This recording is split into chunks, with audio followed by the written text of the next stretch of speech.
இன்னைக்கு நம்ம டிஸ்கஸ் பண்ண போற டாபிக் வந்து பிளாக் ஹோல்ஸ். அந்த பிளாக் ஹோல்குள்ளார என்ன இருக்கு? அதுக்கப்புறம் அத எப்படி உருவாச்சு?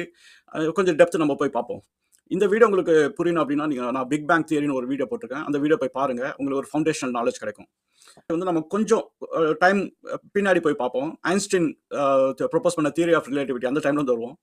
ஐன்ஸ்டைன் வந்து ஒரு ரெவல்யூஷனரி தியரி ப்ரொபோஸ் பண்ணாரு. Theory of relativity. ஸ்பேஸ் வந்து ஒரு ஃபேப்ரிக் அப்படின்னு சொல்லி, அந்த ஆப்ஜெக்ட்டோட மாஸ் பொறுத்து அந்த ஃபேப்ரிக் வந்து பள்ளமாயிடும் அப்படிங்கிறது தான் வந்து அவர் ப்ரொபோஸ் பண்ணாரு.